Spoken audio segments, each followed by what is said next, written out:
Hello, welcome back to another video. My name is Farhan, also known as Gunner since 96, and you're watching my post-match reaction video where Arsenal have drawn 1-1 to Slavia Prague at the Emirates Stadium in the first leg of the quarter-final of the Europa League. The game's just literally finished, and you know, things haven't really sunk in, and I haven't been able to process it in order to gather my thoughts and, you know, think about things like cohesively. I'm really irritated and annoyed. We let them score in the final minute of the game. We let them score in the final minute of the game in very bizarre circumstances, from a set piece. And if the boys didn't know, they should know that Slavia Prague are very dangerous off set pieces. In fact, most of the Balkan European teams are. It's what they pride themselves in. It's the way that, I don't know what it is, whether it's the style of football that they implement or they specialize in, or something that, you know, it's imprinted in their footballing DNA, but they love scoring goals from set pieces, be it corners, be it free kicks. And we conceded one in the final minute of the game, and deservedly so, because they failed to compose themselves. They failed to psychologically prepare themselves to see the last few minutes of that game out, put themselves under unnecessary pressure. And the lack of experience and the lack of a clear winning mentality was present. We deserve to concede, to be honest. And this team, this squad, this club just seeps lower and lower and lower every single week. It doesn't make it any more clearer than this game for me, because the last time we played these guys, we beat them 7-0 at the Emirates, and it's been at the forefront of the build-up of this game, be it on TV, be it on social media. We've seen it throughout the last couple of days. It's been mentioned a few times that, you know, the last time we played them, we beat them 7-0. And it takes me back to seeing the squad that we had, the mentality that we had, and also being reminded of the complaints that we made about the mentality of that team. Well, things have just gotten worse, because not only have we failed to beat Slavia Prague at home, we have failed to do it in really some long distance. We are nowhere near where we were when we beat this team 7-0. A team, by the way, who wasn't at their best then, even then. We complained about that squad a lot. We complained about the fact that there were a lack of winners in that team. There was a lack of winning mentality, where a team that couldn't compete at the very best. Wow, how times have changed. I don't know where to start, because emotionally, you know, I am a little bit all over the place. I'm actually really quite angry. I'm raging at that last the goal that we conceded. I don't really want to talk about anything else other than that goal, because that summarizes for me what that game had. That game, everything in that game was summarized in the last few minutes. Being in control, being dominant, and then a lapse in concentration, allowing long balls to get into dangerous areas, being rash and panicky.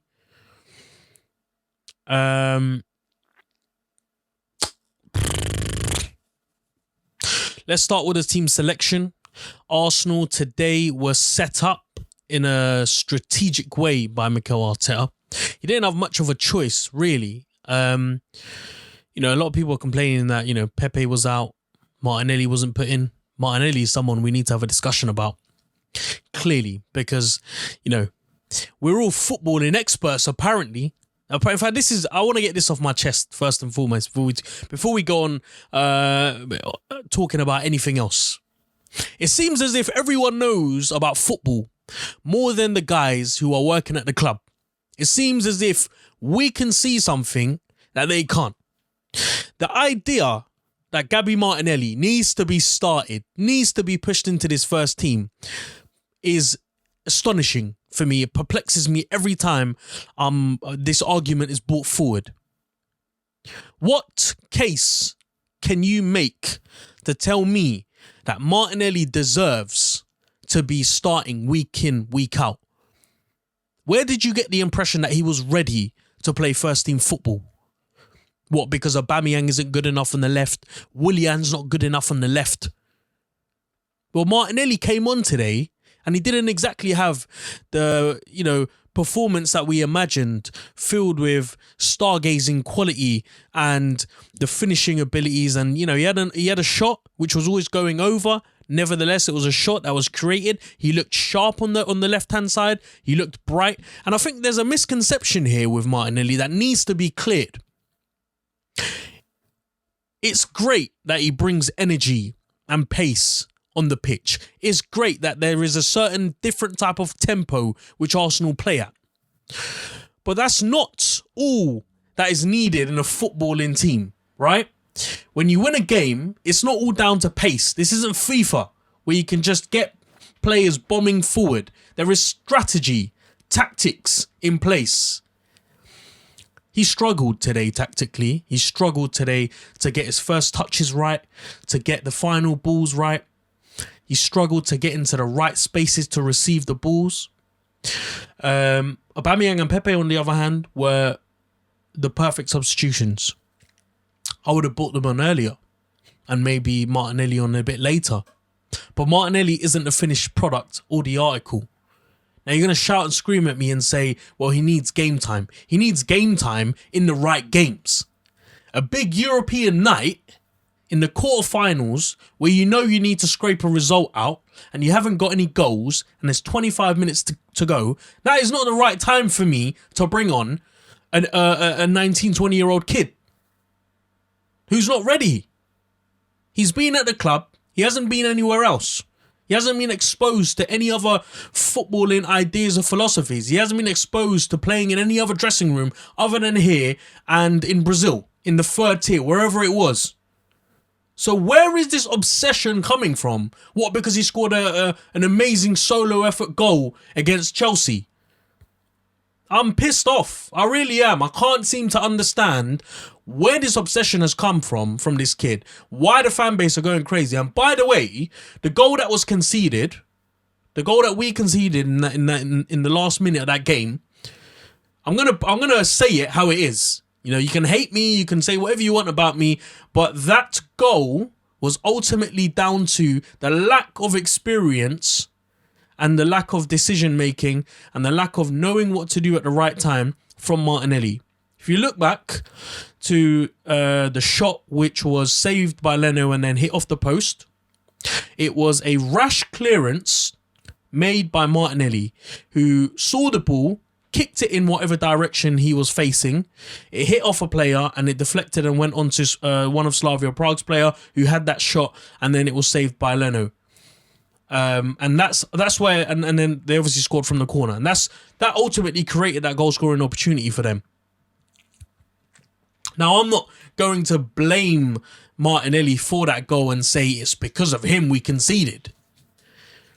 But I think we need to try and step back a little bit, have a look at the full picture and what's going on. And I think tonight was the perfect opportunity to do that. A lot of people are complaining about the team selection, negative, and it playing boring and it not being very interesting. I thought the first half was very good. I thought the team selection was very good. He took Aubameyang off, put Willian on. Saka and Emile Smith-Rowe was starting. Lacazette up front, Saka and Pepe, very positive in those areas of the pitch. What concerned me was Bellerin on the right and Holding in the middle.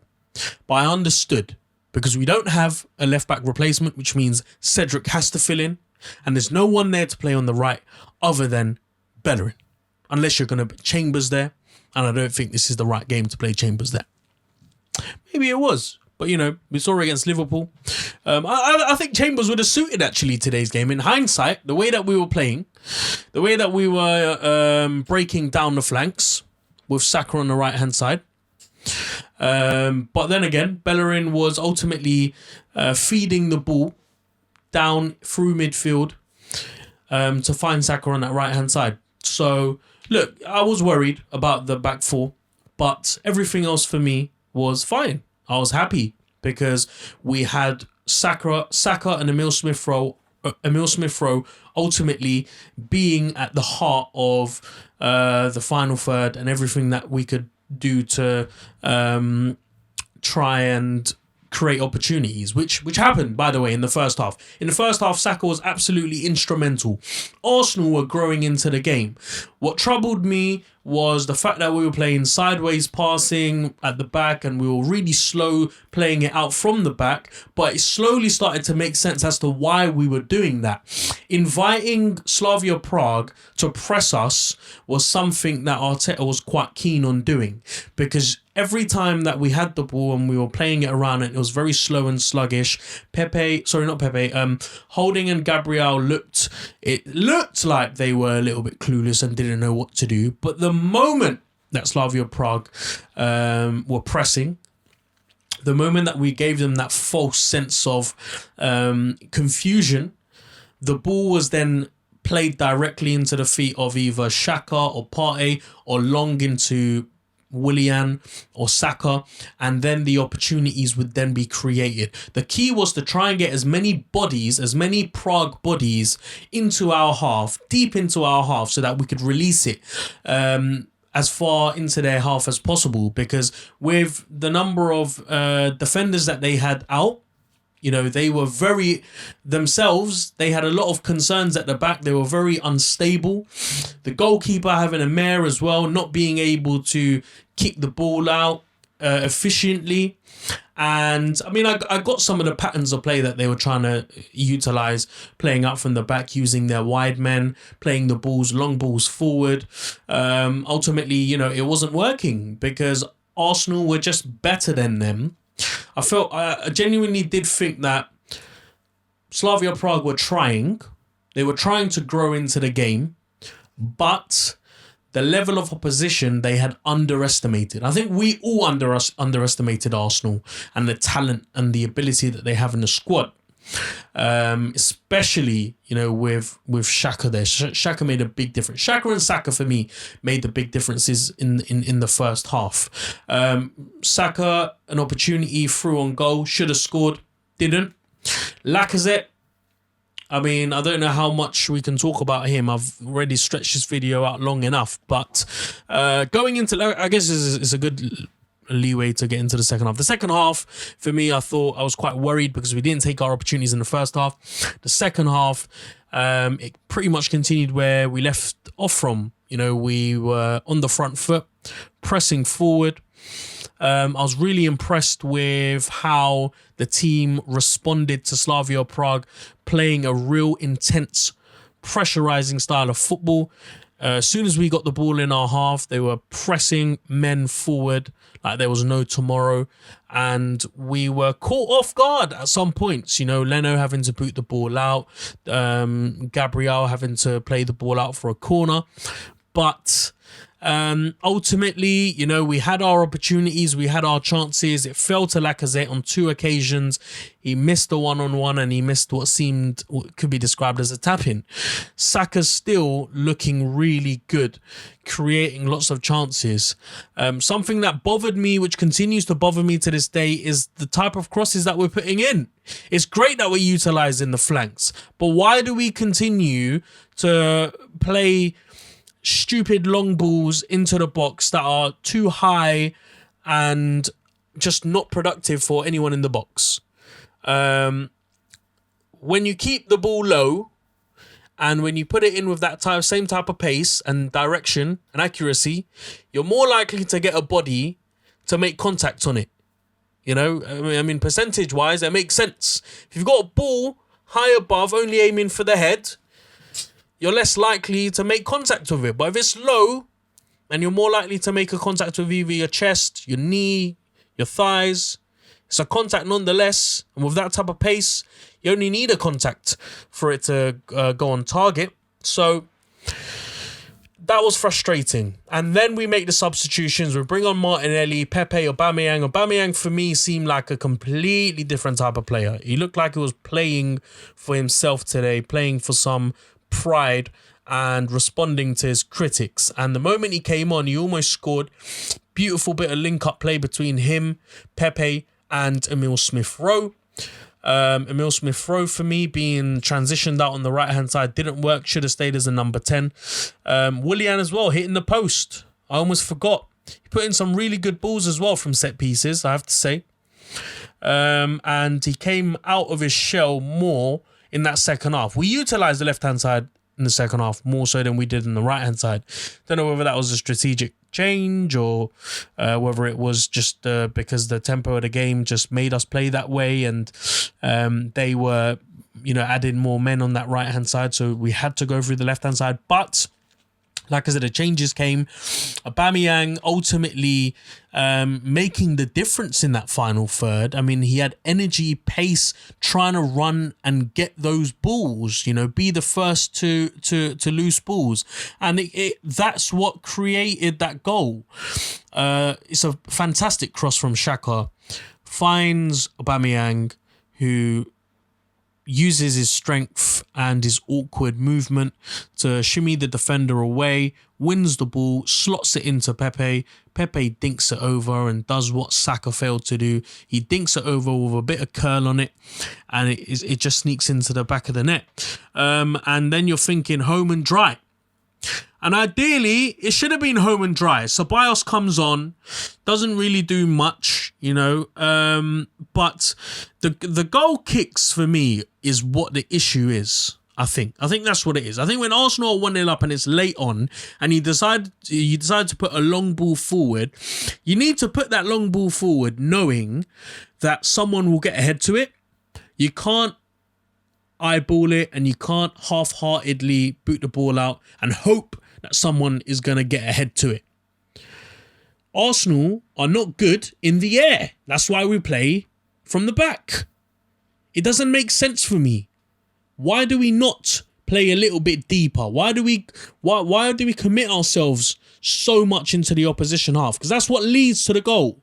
They're 9 times out of 10 more likely to win the ball in the air because they need to get a goal back. So why don't you play a little bit deeper? I'm not saying to play absolutely deep and play from the back, but have some men there just in front of the penalty box for security purposes, because then we're playing catch up.